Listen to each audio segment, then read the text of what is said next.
Bismillahirrahmanirrahim. Assalamualaikum warahmatullahi wabarakatuh. Kaifa halukunna jami'an? Bagaimana kabar anak-anak ibu semuanya? Semoga senantiasa dalam lindungan Allah dan senantiasa dalam kondisi semangat untuk belajar dan menerima pelajaran hari ini.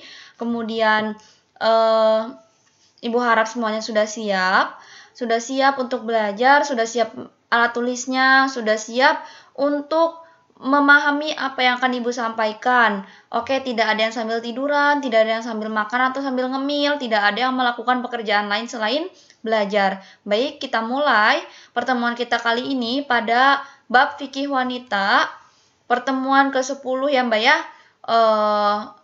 Sebelum mulai, kita mari membaca basmalah dan membaca doa agar Allah memberikan kemudahan untuk kita dalam memahami pelajaran yang disampaikan. Baik, kita mulai dengan membaca basmalah. Bismillahirrahmanirrahim.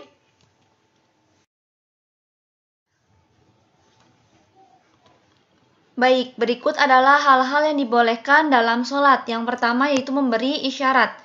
Diperbolehkan bagi seseorang untuk memberi isyarat dengan tangan maupun mata ketika sholat. Sebagaimana diriwayatkan dari Anas bin Malik radhiyallahu anhu, anna Nabiyya sallallahu alaihi wasallam kana yushiru fi shalah. Rawahu Darul Qutni. Ya, jadi bahwa Rasulullah pernah memberikan isyarat dalam sholatnya. Seperti itu ya Mbak ya. Kemudian yang kedua, diperbolehkan juga membunuh baginya ular dan kalajengking ataupun kutu. Hal ini didasarkan dari sebuah hadis, annan Nabiyya sallallahu alaihi wasallam amara biqatlil aswadaini fi shalah. Rawahul Abu Dawud wa Tirmidzi. Nabi pernah memerintahkan untuk membunuh dua binatang hitam. Apa itu dua binatang hitam? Yaitu ular dan kalajengking ketika dalam sholat. Seperti itu ya Mbak ya.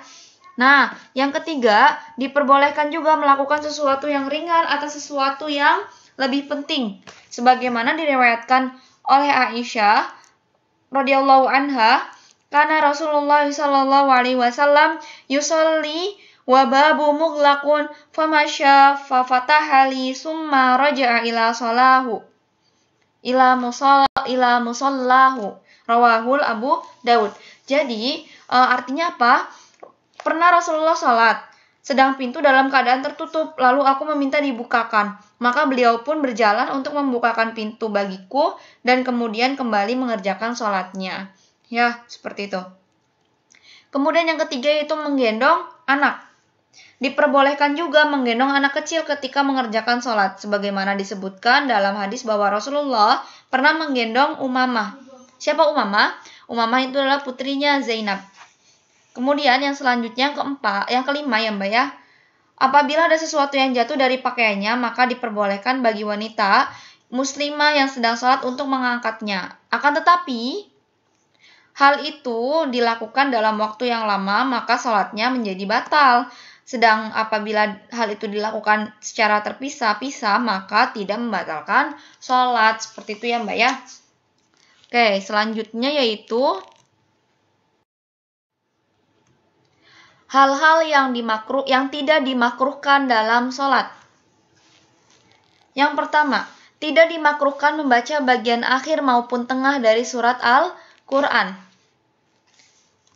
Yang kedua, apabila bersin, maka sholat ia boleh mengucapkan Alhamdulillah. Jika disengat sesuatu, boleh mengucapkan Bismillah. Dan apabila mendengar atau melihat yang mengejutkan, ia boleh mengucapkan Innalillahi wa inna ilaihi raji'un. Seperti itu. Selanjutnya yang ketiga, diperbolehkan mengucapkan subhanallah dan la haula wala quwata illa billah, karena apa yang dimakruhkan dalam sholat tidak membatalkan sholat. Yang keempat, dia juga dibolehkan meludah ke sebelah kiri waktu mengerjakan sholat. Seperti itu ya Mbak ya.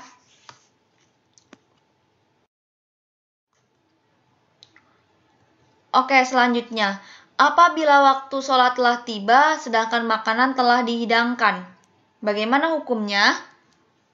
Nah, apabila makanan telah dihidangkan, berbarengan dengan waktu sholat, maka dianjurkan untuk mendahulukan makan.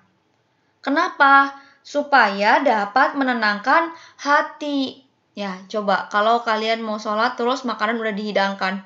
Jangan-jangan nanti selama sholat pikirannya ke makanan itu sehingga sholatnya tidak khusyuk atau bahkan terburu-buru. Seperti itu ya Mbak ya. Jadi Aisyah berkata, aku pernah mendengar Rasulullah bersabda, kata Aisyah, la sholata bihadratat ta'am. Tidak didahulukan sholat jika makanan telah dihidangkan. Artinya Rasulullah memerintahkan untuk makan terlebih dahulu, setelah itu baru sholat. Jadi baik itu dalam sholat berjamaah maupun sholat-sholat lainnya. Tapi jika seseorang meninggalkan makanan dan mendahulukan sholat, maka sholatnya tetap dianggap sah. Seperti itu ya Mbak ya. Oke, selanjutnya.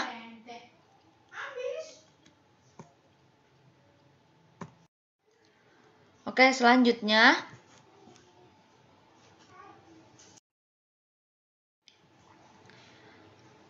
Apabila waktu sholat telah tiba ketika hendak buang air. Apabila seseorang ingin buang air kecil maupun besar yang berbarengan dengan masuknya waktu mengerjakan sholat, maka hendaklah ia mendahulukan membuang hajatnya. Ya, setelah selesai berwudu kembali dan melaksanakan sholat, baik sholat berjamaah maupun tidak. Hal ini didasarkan oleh hadis dari Sauban bahwa Rasulullah telah bersabda, bunyinya, la yahillu li amrin an yandura fi jawfi baiti imri'in hatta yasta'dina wa la yakumu ila salati wa huwa hakinun. Rawahu Tirmidzi. Tidak diperbolehkan bagi seseorang melihat ke dalam rumah orang lain hingga ia minta izin dan tidak mengerjakan sholat hingga ia ingin membuat hajat. Seperti itu ya Mbak ya. Jadi jika waktu sholat tiba kemudian ingin membuang hajat, maka didahulukan untuk membuang air terlebih dahulu. Seperti itu.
Yang keenam yaitu membunyikan suara jari jemari.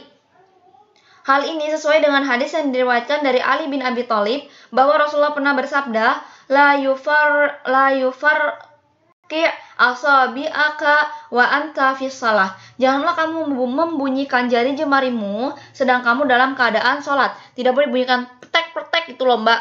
Ya, bisa dipahami ya. Oke, selanjutnya yang ketujuh yaitu melakukan sesuatu yang sia-sia. Dimakruhkan melakukan sesuatu yang sia-sia yang dapat melalaikan dan menghilangkan kehusyuan, seperti memainkan mukenah dalam sholat atau melihat kehiasan dinding dan sebagainya. Sebagaimana disebutkan dalam sebuah hadis bahwa Rasulullah bersabda, ashkunu fis shalah, tenanglah dalam sholat, ya, rawahul Ibnu Majah. Kemudian yang kedelapan, menahan BAK atau BAB, menahan buang air kecil atau buang air besar dalam sholat, dan dimakruhkan pula melaksanakan sholat sedang makanan telah dihidangkan. Selanjutnya, banyak mengusap dahi. Banyak mengusap dahi juga dimakruhkan dalam sholat, ya Mbak ya. Yang ke-10, duduk seperti duduknya anjing. Tahu kan Mbak duduknya anjing? Jadi kakinya seperti huruf W gitu Mbak, ya, tidak diduduki tapi membentuk huruf W. Karena Rasulullah Shallallahu Alaihi Wasallam yanha an uqbata asyayatini wa yanha an yastarisha rajula zira'ihi iftarashi syubu. Rasulullah melarang mengikuti setan dan melarang duduk dalam duduknya binatang buas, ya Mbak ya. Jadi tidak boleh duduk seperti huruf W. Paham nggak kalian Mbak duduknya seperti huruf W? Seperti ini.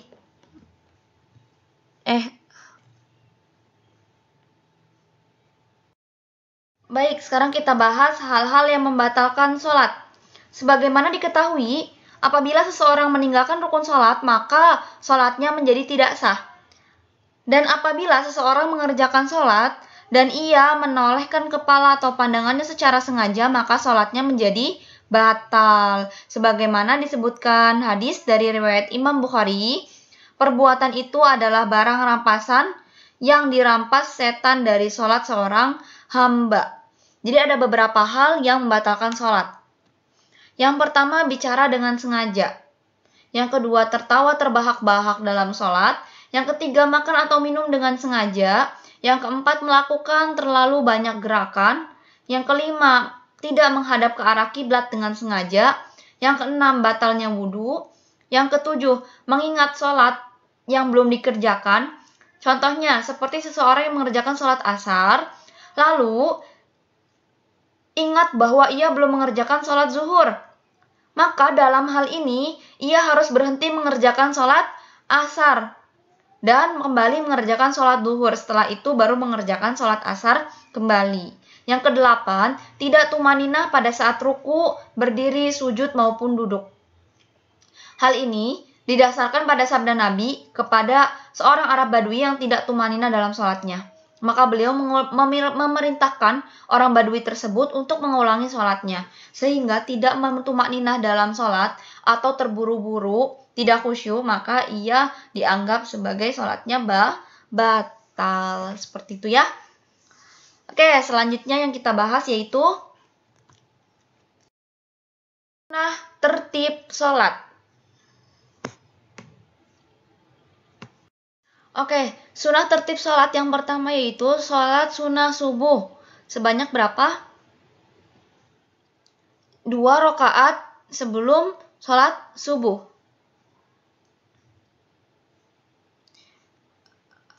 Rasulullah senantiasa melaksanakan sholat sunnah ini.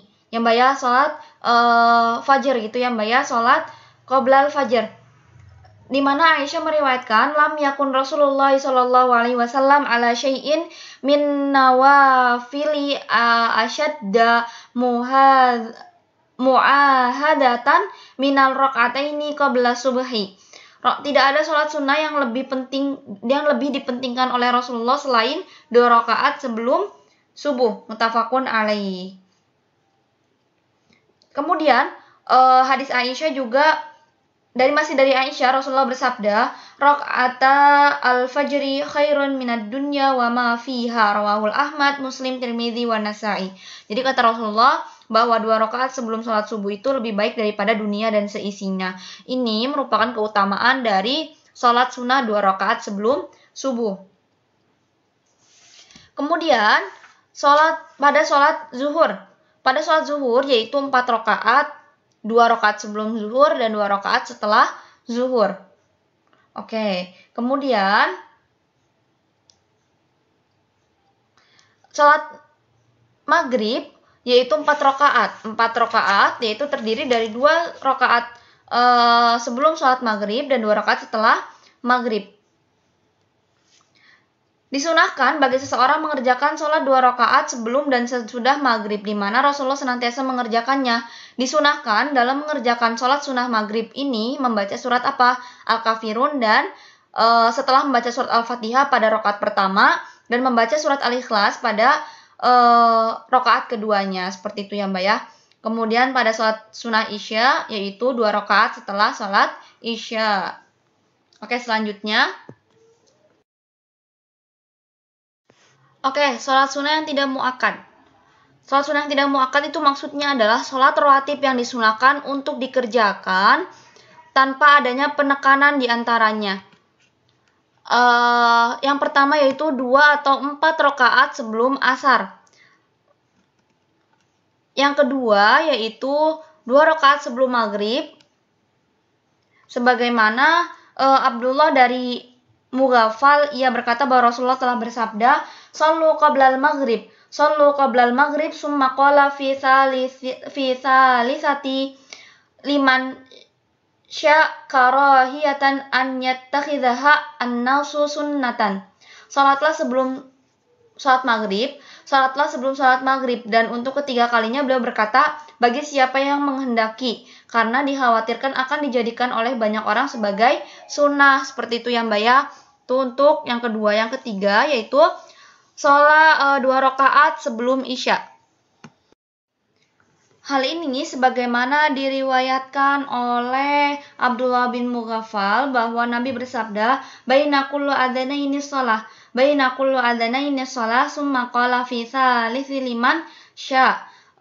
Jadi di antara setiap 2 azan yaitu terdapat sholat. Di antara setiap 2 azan yaitu terdapat sholat, dan untuk ketiga kalinya beliau mengatakan bagi siapa yang menghendakinya. Jadi tidak muakkad, tidak ditekankan. Seperti itu ya Mbak ya. Oke, tersebut adalah 3 sholat sunnah yang tidak muakkad. Nah, selanjutnya mungkin sepertinya pembahasan kita sudah selesai untuk pertemuan kali ini.